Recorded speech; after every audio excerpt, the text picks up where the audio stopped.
오늘은 누가복음 15장 11절에서 24절 말씀을 본문으로 하나님의 태도라는 제목으로 함께 말씀 나누겠습니다. 우리는 신앙생활을 하면서 참 많은 어려움을 겪게 됩니다. 선택의 갈림길에서 하나님과 더 가까워지는 선택을 하기가 참 어렵죠. 그 중에서도 죄의 문제는 항상 우리를 괴롭힙니다. 죄와 싸워야 하는 것도 힘든데 죄를 짓고 나서 우리에게 찾아오는 죄책감과 부끄러움이 우리를 너무 괴롭게 하죠. 그래서 하나님 앞에 나아가는 것을 주저하기도 하고, 나의 신앙생활을 생각하면 너무 스트레스를 받으니까 내팽개쳐 버리기도 합니다. 이럴 때 하나님께서는 어떤 태도로, 어떤 마음으로 계시는가 한번 같이 살펴보고자 합니다. 오늘 본문은 여러분들이 잘 아시는 탕자 비유의 말씀입니다. 탕자는 둘째 아들이죠. 이 둘째가 12절에 보시면 이렇게 이야기합니다. 제가 읽어드리겠습니다. 그 둘째가 아버지에게 말하되, 아버지여, 재산 중에서 내게 돌아올 분깃을 내게 주소서 하는지라. 아버지가 그 살림을 각각 나눠 주었더니. 아멘. 둘째 아들이 아버지가 살아 계시는데 지금 당장 유산을 달라고 말합니다. 이 당시 문화는 어떤 말과 똑같냐면 아버지가 죽기 바란다고 말하는 것과 똑같습니다. 그래서 한마디로 이 둘째 아들의 말은 자신은 아버지의 재산만 원할 뿐 아니라 아버지는 나와 아무 관계가 없는 사람입니다. 나는 아버지가 너무나 싫습니다. 이런 의미와 같은 것이죠. 그런데 아버지의 반응이 더 이해하기 어렵습니다. 이 당시에는 우리가 생각하는 것보다 훨씬 가부장적인 사회여서 어른들, 특히 부모를 향한 존경과 예의가 너무나 중요했습니다. 이 상황에서의 보통의 다른 아버지였다면 아들을 호되게 혼내고 집안에서 내쫓아 버리죠. 하지만 이 아버지는 내쫓지 않고 살림을 나누어 주었다라고 기록되어 있습니다. 이 의미를 이해하려면 본문에 살림이라고 기록되어 있는 헬라어 단어 비오스가 생명을 뜻한다는 데 주목해야 합니다. 예수님은 살림 대신 재산이라는 구체적인 단어를 쓸 수 있었는데도 그러지 않으셨어요. 그 이유는 이 당시 사람들은 이동이 잦은 도시 문화에 살고 있지 않았습니다. 사람들의 정체성 자체가 장소와 땅에 매여 있었죠.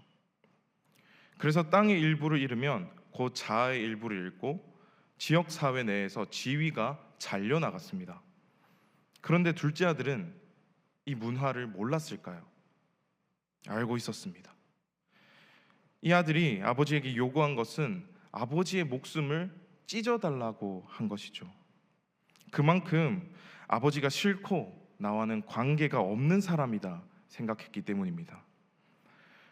하지만 아버지는 아들을 너무 사랑해서 내어줍니다. 이 아버지는 사랑을 거부당한 고통뿐 아니라 명예와 지위가 무너지는 고통까지 참고 견딥니다. 이렇게까지 아버지에게 고통을 주면서 재산을 받은 아들은 어떻게 되나요? 우리 누가복음 15장 14절에서 16절을 함께 읽길 원합니다. 다 없앤 후 그 나라에 크게 흉년이 들어 그가 비로소 궁핍한지라. 가서 그 나라 백성 중 한 사람에게 붙여 사니 그가 그를 들러 보내어 돼지를 치게 하였는데 그가 돼지 먹는 쥐염 열매로 배를 채우고자 하되 주는 자가 없는지라. 아멘. 둘째 아들은 모든 재산을 탕진했습니다. 그리고 둘째 아들이 살고 있던 그 먼 나라에 흉년이 왔습니다.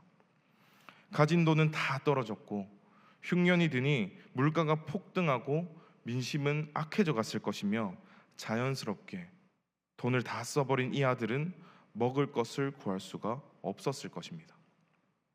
그리고 그런 거지와 같은 외국인을 도와줄 만한 사람도 만나지 못합니다. 그래도 살기 위해서 어느 한 사람에게 붙여 사는데 유대인이라면 하나님 말씀에 따라 불결한 동물로 여기는 돼지, 그 돼지 치는 일을 하게 됩니다. 하지만 돼지가 먹는 사료, 쥐염 열매마저도 그에게 주는 사람이 없습니다. 흉년에 돼지가 먹을 사료도 부족했기 때문이죠. 즉 그 사료도 주기 아까운 사람, 돼지보다 못한 사람이 바로 둘째 아들인 것이죠. 이때 그는 깨닫습니다. 우리 누가복음 15장 17절을 함께 보길 원합니다. 이에 스스로 돌이켜 이르되 내 아버지에게는 양식이 풍족한 품꾼이 얼마나 많은가. 나는 여기서 주려 죽는구나. 아멘. 아버지의 집에서 일하고 있는 품꾼들이 생각납니다. 내가 받고 있는 취급과는 비교가 안 될 정도로 좋은 대우를 받고 일하는구나를 떠올립니다. 성경에서는 17절에 스스로 돌이켜라고 기록합니다.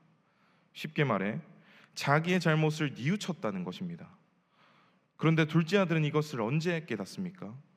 바로 자신의 돈이 다 떨어지고 난 후, 자기 힘으로 자기 능력으로 아무것도 할 수 없을 때 비로소 그는 그의 잘못을 깨닫습니다. 그리고 둘째 아들은 계획을 세웁니다. 누가복음 15장 18절에서 19절 말씀입니다. 내가 일어나 아버지께 가서 이르기를 아버지, 내가 하늘과 아버지께 죄를 지었사오니 지금부터는 아버지의 아들이라 일컬음을 감당하지 못하겠나이다. 나를 품꾼의 하나로 보소서 하리라 하고. 둘째 아들은 무슨 계획을 세웠나요? 아버지께로 돌아가서 나의 잘못을 다 고백하는 것과 동시에 자기를 아버지의 품꾼으로 써달라고 요구하는 계획을 세웁니다. 자신은 이미 아버지를 죽은 사람 취급했으니 아버지의 땅이 생명인 줄 알면서도 그 땅을 내어달라 하였고, 아버지의 지위와 명예가 실추되어도 나는 아무 관계없는 사람처럼 행동했으니 자신은 아들이라 여김받을 수 없다 생각해서 품꾼으로 써달라 한 것입니다. 사랑하는 여러분, 둘째 아들은 정말 자신의 잘못을 뉘우치며 아버지께 돌아가겠다라고 말했을까요? 이것이 성경에서 이야기하는 하나님께서 말씀하시는 회개일까요? 아니요. 이 둘째 아들은 정말 자신의 잘못을 뉘우치고 반성하며 나를 품꾼으로 여겨달라고 말하는 것이 아닙니다. 이 아들은 지금도 아버지에게 돌아와 자기를 품꾼으로 여겨달라고 자기를 낮추며 부탁하고 있는 이 순간에도 여전히 자기중심적이고 이기적이며 자기만 생각하고 있음을 알 수 있습니다. 둘째 아들이 자신을 품꾼으로 여겨달라고 하는 것은 그저 지금 자기가 처한 굶주림을 벗어나기 위해서, 자신이 처한 문제를 해결하고자 하기 위해서 아버지께 부탁하는 것이죠. 그래서 그렇게 아버지의 품꾼이 된다면 더 이상 배고플 일도 없고 부당한 대우를 받으며 일하지 않아도 된다 생각한 것입니다. 그렇게 아버지 집으로 가기 위해 일어납니다. 우리 누가복음 15장 20절을 함께 보기 원합니다. 이에 일어나서 아버지께로 돌아가니라. 아직도 거리가 먼데 아버지가 그를 보고 측은히 여겨 달려가 목을 안고 입을 맞추니. 아멘. 아들은 자기가 살 것만 생각하고 아버지 집으로 갑니다. 아버지에게 말할 자신의 잘못과 품꾼으로 살게 해달라는 요구를 연습하면서 말이죠. 그때 저 멀리서 아버지가 뛰어옵니다. 아들이 얼마나 놀랐겠어요. 저 멀리서 아버지가 뛰어와서 맨 처음에 하는 행동이 너 왜 여기 왔냐고, 무슨 낯짝으로 지금 찾아왔냐고, 너가 잘못한 걸 아직도 모르냐고 이렇게 말씀하지 않으셨어요. 아버지는 그 아들의 목을 안았습니다. 이 당시 부모에게 패륜적인 행동을 하면 동네 사람들이 그 자식에게 돌을 던졌습니다. 그래서 아버지는 목을 안았는데 그냥 안은 것이 아니라 헬라어 원어로 보면 안고는 뭐뭐에 떨어지다, 급히 접근하다라는 의미를 담고 있고요. 영어로 해석된 것을 보면 팔을 주변에 둘렀다라고 기록되어 있습니다.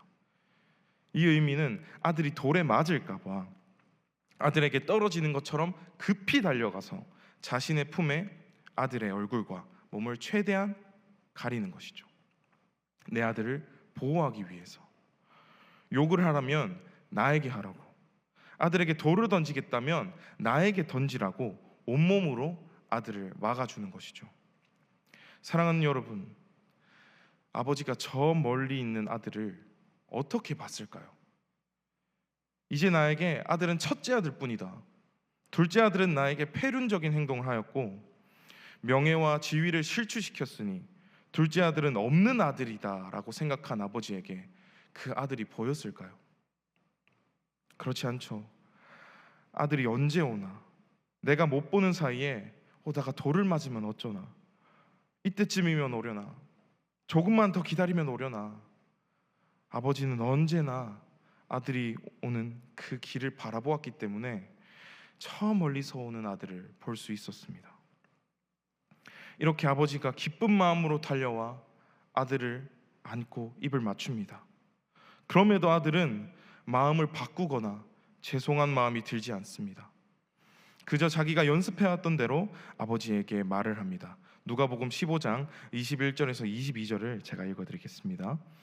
아들이 이르되 아버지, 내가 하늘과 아버지께 죄를 지었사오니 지금부터는 아버지의 아들이라 일컬음을 감당하지 못하겠나이다 하나, 아버지는 종들에게 이르되 제일 좋은 옷을 내어다가 입히고 손에 가락지를 끼우고 발에 신을 신기라. 아멘. 아버지는 아들의 말을 막습니다. 그리고 제일 좋은 옷을 내어 입히고 손에 가락지를 끼우고 발에 신을 신기라 라고 말합니다. 그 집에서 제일 좋은 옷이라면 아버지의 옷이고, 가락지는 주인의 반지, 주인이 모든 것을 결정하고 난 뒤에 증표로 도장을 찍는 그 반지입니다. 아들은 자기가 준비한 말을 다 하지도 못합니다. 품꾼이 되겠다는 말을 꺼내지도 못했습니다. 아버지에게 자신의 잘못을 제대로 빌지도 못했어요. 그런데요, 이 아들의 모든 것이 회복되었습니다. 아버지에게로 나아오기만 한 것뿐인데 여전히 이 아들 마음에는 자신밖에 모르고 내가 먹고 사는 문제로 가득했는데, 이 아들은 아버지를 향해 돌아서자마자 모든 것이 회복됨을 경험하게 됩니다. 사랑하는 성도 여러분, 우리는 믿음의 여정을 걸으며 수많은 죄에 넘어집니다. 죄에 넘어질 때마다 바로바로 주님을 보며 회복하면 좋겠지만 마귀가 나를 정죄하는 것에 넘어질 때가 참 많아요. 너가 이렇게 죄를 지었는데 어떻게 하나님 앞에 나아갈 수가 있냐고. 너 어차피 똑같이 죄를 지을 건데 뭐하러 하나님 앞에 나아가냐고 말하는 마귀의 정죄에 우리가 무너지기도 합니다. 그러나 여러분, 우리의 아버지의 태도는 어떠합니까? 우리를 바라보시는 하나님의 태도는 어떠한가요? 말씀에서 살펴보았듯 하나님은 언제나 우리를 기다리고 계세요.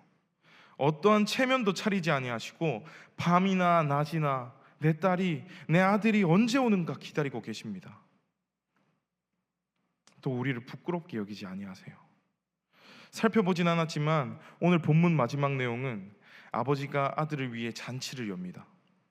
아버지는 아들이 부끄러울 수도 있었어요. 그래서 동네 사람들에게 알리고 싶지 않았을 수도 있습니다. 그런데요, 아버지는 잔치를 열었습니다. 이것은 곧 온 마을 사람들을 초청했다는 것을 의미합니다. 즉, 자신을 향해 죽었으면 좋겠다고 말하며 뛰쳐나간 아들이 돌아온 것을 온 동네 사람들에게 알리며, 이 아들이 내게 돌아오는 것이 너무 기쁜 일이라고, 그것을 함께 기뻐해달라고, 죽었던 아들이 되살아났으며 잃었던 아들을 다시 얻었다고, 그러니 함께 기뻐해달라고 잔치가 열리는 겁니다. 그리고 이 잔치의 주인공은 그 사랑으로 인해 잘못을 뉘우치고 다시 아버지의 아들이 되었음을 기뻐하고 감사했을 것입니다. 모든 것이 회복된 이 기쁨을 누리며 아버지께 감사했겠죠. 사랑하는 여러분, 하나님 앞에 나아가는 것이 무겁고 힘들 때가 있으십니까? 내가 지은 죄 때문에 하나님 뵙기가 너무 부끄럽고 무거울 때가 있으신가요? 아버지 사랑으로 용서하고 덮지 못할 악은 없고 아버지 은혜에 맘먹을 만한 죄는 없습니다. 하나님은 나를 부끄럽게 여기지도 죄악 가운데 머물렀다고 버리지도 않으십니다. 오히려 저 멀리 있는 나에게 뛰어 찾아오시고 그럼에도 너를 사랑한다 하시며 안아주시고 회복시켜 주시고 잔치를 열어서 기뻐하시는 분이죠. 이제 7월을 시작합니다. 하루하루를 살아낼 때마다 수많은 넘어짐과 좌절이 있겠지만 실패해도 넘어져도 내가 주님 앞에 나오기를 간절히 기다리시며 괜찮다고, 모든 것이 회복되었다고, 너를 너무나 사랑한다고 말씀하시는 하나님 아버지의 태도, 하나님 아버지의 마음을 기억하며 주님 앞으로 나아오는 우리 모든 성도님들 되시길 소망합니다. 이 시간 들은 말씀을 기억하며 함께 기도하겠습니다. 주님 앞에 기도하며 나아갑니다. 하나님 아버지, 참 감사합니다. 거룩하고 복된 주일날 아버지, 주님만을 아버지 찬양하고 아버지 주님 말씀을 들으며 이렇게 주님 앞에 나오게 하시면 너무나도 감사합니다. 하나님 아버지, 참 우리 너무나도 연약하여 아버지 우리가 죄를 짓고 아버지 그 죄를 짓는 것에 또 넘어지기도 합니다. 하나님 아버지, 정말 주님 앞에 나아가지 못하는 우리를 아버지 긍휼히 여겨주시고 불쌍히 여겨주시고 우리를 붙잡아 주시옵소서. 하나님 아버지, 또 7월을 살아갑니다. 하나님 아버지, 7월을 살아갈 때 수많은 넘어짐과 좌절이 있겠지만 하나님 아버지, 그럴 때마다 우리를 붙드시며 아버지 하나님, 그럴 때마다 우리를 기다리시고 사랑한다 고백하시며 괜찮다고 모든 것이 회복되었다라고 고백하시는 그 하나님의 음성을 우리 모든 성도님들, 우리가 모두를 듣기 원합니다. 하나님 아버지, 우리를 붙잡아 주시옵시고 하나님 아버지, 정말 주님, 우리가 주님의 사랑이 피부로 와닿고 아버지 하나님 주님의 은혜로 나아갈 수 있도록 아버지 우리를 긍휼히 여겨주시고 불쌍히 여겨주시옵소서. 하나님 아버지, 오직 주님만 의지합니다. 아버지 하나님, 오직 주님만 의지하며 나아가오니 우리 불쌍한 아버지, 우리를 불쌍히 여겨주시고 하나님 아버지, 우리를 긍휼히 여겨주시옵소서. 아버지,